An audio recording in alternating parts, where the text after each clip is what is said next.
Next up, the Scotland Office Minister, David Mundell. I began by asking him for his response to the Scottish Government's argument that if these proposals were in place, then Scotland's budget would have been lower in every year since 1999.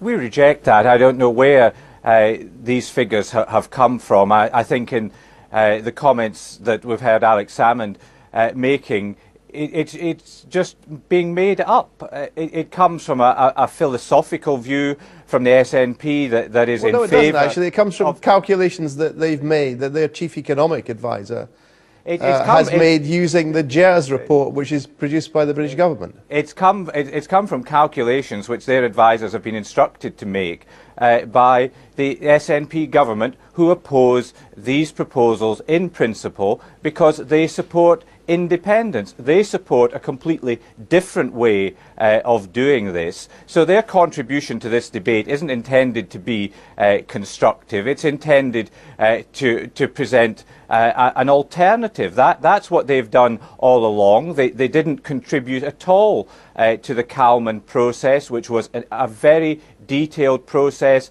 Professor Muscatelli's report, which we've discussed previously, analysed how these things were done in every other part of the world. The report by Sir Kenneth was produced 18 months ago. The SNP still stood on the sidelines and didn't contribute then. And this debate isn't about a Scottish government view about what's best for Scotland compared to a UK government view. It's an SNP view against the other parties in Scotland who have worked together to produce these proposals.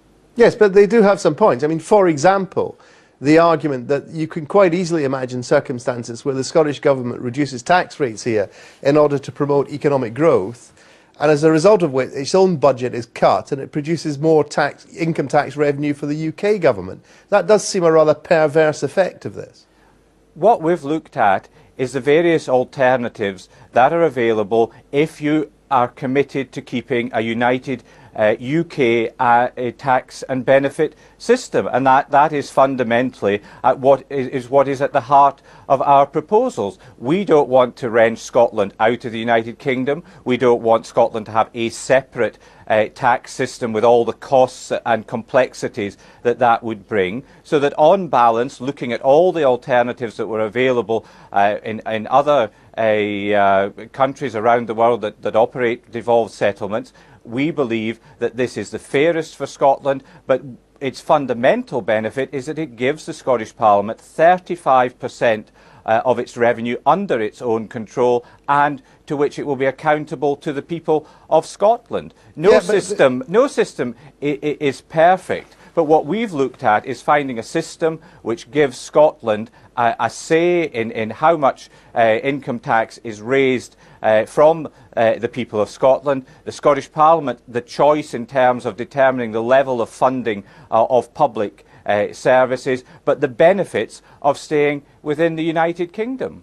Yeah, the trouble with what you've just said is there are general responses to specific problems. I mean, it does seem rather perverse if the Scottish Government could, in the spirit of your bill, use its tax-varying powers to try to promote economic growth, and find that as a result of that it had cut its own revenues and increased the revenues for the government in Westminster. I mean, it's difficult to see that that's an intended outcome that you or the Liberal Democrats would want any more than the SNP. Well, one of the things that we're going to do is have transitional arrangements in place when the tax powers are first introduced, so that until the mechanisms are working fully, we can actually ensure that Scotland does get the revenue that's been predicted in relation to making changes to the income tax. I'm sorry, but powers. I accept. Yeah, I know this gets complicated. All right, I know this gets complicated, but it's important to be clear here. That's not correct what you've said. The transitional arrangements which are in place are to deal with a real set of problems, but they're not the problems that I've just asked you a question about. They're a different set of problems. They are a demonstration of what the UK government is doing in relation to ensuring that we have a smooth transition with the introduction of these powers. But we are not you know, we're not adverse to scrutiny of the powers, to legitimate concerns that can be brought forward. This bill will actually be scrutinised in both the Scottish Parliament and the Westminster Parliament, and if there are legitimate concerns that can be quantified and aren't just made up by the First Minister on the hoof, then they will be the subject of proper scrutiny. And these measures will not come into place unless a majority of MSPs in the Scottish Parliament make it clear that they support these measures. And that's why we have adopted an open and engaging process, compared to Mr Salmon's national conversation, which used a lot of Scottish taxpayers' money and didn't come to any conclusion whatsoever. Right. On borrowing powers, one of the arguments that the Scottish Government makes is that they say the borrowing powers they would have, although they welcome them, for capital spending are still more restrictive than the existing powers that local authorities have. I don't accept that. Again, that can be subject to debate. I think one of the most significant things that the government has done is to indicate that those powers could be used as early as 2013 to deal with the fourth crossing issue. We've usually heard SNP politicians on your programme complaining that they didn't have the sufficient financial flexibility to deal with that specific problem. We've sought to address that and to assist them with dealing with that. These are borrowing powers that go far beyond what was actually recommended in the Calman Commission. So they provide capital borrowing, and there are also measures which will deal with fluctuations in tax income and expenditure. I suppose the most fundamental, not objection to this, but sort of scepticism about this would be that it won't make the slightest bit of difference to anything. I mean, after all, realistically, if any party standing in election in Scotland is going to propose to vary income tax rates, they're not going to propose to have a 10p rate in Scotland and compared to a 20p rate in the rest of the UK. They're going to vary it by 1 or 2p, aren't they, realistically? And they've had the power to do that since 1999, and none of the parties, including your own, have ever proposed using it. So what's the change?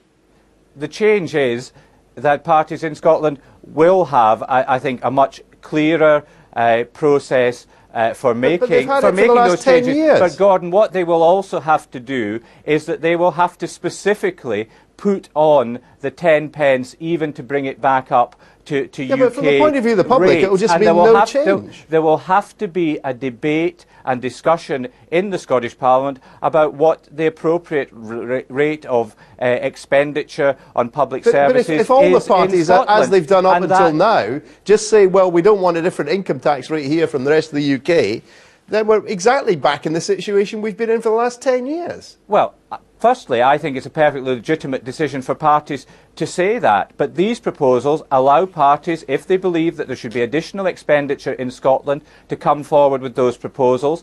It allows them to come forward with proposals to reduce it. But it means that there must be a debate on how tax is raised and the level of tax raised in Scotland. I think any objective observer would accept that the debates over the last 11 to 12 years in Holyrood have almost been entirely about how much money was spent and how that money was spent. It wasn't about how money was raised. And these proposals will force that debate to take place, and I think it will introduce a new dynamic into the discussion of finance within the Scottish Parliament. All right, David Mundell, thank you very much indeed. Thank you.